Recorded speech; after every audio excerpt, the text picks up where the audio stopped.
सुबह को मिटाओ शाम को खड़ी। और जब हमारे यहाँ शादियाँ होती हैं तो बारात आगे होती है, दूल्हा पीछे, और जब डेथ होती है तो जनाजा आगे और पब्लिक पीछे। तो उसका मतलब क्या होता है, उसको मैंने शब्दों में बांधा है। जनाजा चला, जनाजा चला, मुझे मेरी मंजिल दिखाने चला। और एक छोटी सी कविता जिसका कोई ओर छोर नहीं है, न लय में है न ताल में है, फिर भी थोड़ा सा बर्दाश्त कर लीजिएगा। एक छोटी सी बच्ची जब कभी अपनी माँ को उदास पाती थी तो पूछती थी, माँ चुप क्यों हो, क्या हुआ है, किसी ने कुछ कहा है? माँ कहती थी, नहीं बेटा, आज गर्मी बहुत है, जी घबरा रहा है। जब कभी बच्ची अपनी माँ से पूछती थी, माँ आंखें पोंछ रही हो, किसी से कुछ बात हुई है? माँ कहती थी, नहीं बेटा, आंख में कुछ गिर गया है। बच्ची सोचती थी कि माँ हमें तो हमेशा सच बोलने को कहती है पर खुद हमेशा झूठ बोलती रहती है। आखिर इसके पीछे वजह क्या है? आखिर इसके पीछे वजह क्या है? बच्ची अपनी माँ का दर्द अनजाने में ही कहीं ना कहीं छुपा लेती थी और हमेशा उलझे हुए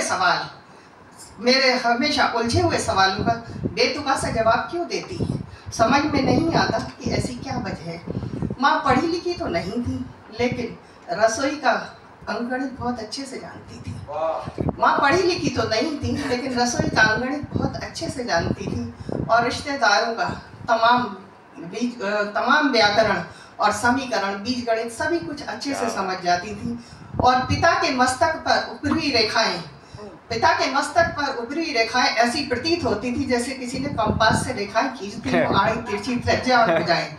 उनको भी माँ चुटकियों में हल कर लेती थी। मैं सोचती थी कि माँ मेरे ही सवालों का जवाब क्यों नहीं देती है। इसी उधेड़बुन में वो बच्ची यौवन की सीढ़ियाँ चढ़ती हुई जवानी के छोर पे आके खड़ी हो गई। हल्दी के 2 थापे लगाकर वो भी एक दिन ससुराल चली आई। माँ की व्यथा अपने साथ में ले आई। माँ की व्यथा अपने साथ में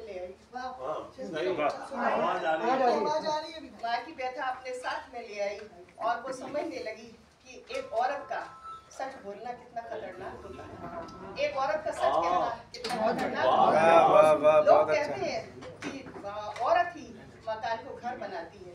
लोग कहते हैं कि औरत ही मकान को घर बनाती है, लेकिन साहब मेरी नजर में अगर औरत की चुप्पी का सीमेंट और आंसुओं का गारा न मिले तो वो नींव पर नहीं हो पाती।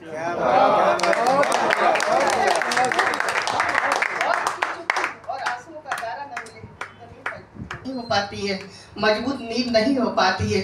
जब भी मायके जाती हूँ तो माँ का तकिया अब भी सीला सीला सा पाती हूँ। सोचती हूँ बहुत जोर से चीखूं, चिल्लाऊं और रोऊं कि माँ मैं तुम्हारी व्यथा समझ गई हूँ, मैं भी माँ बन गई हूँ।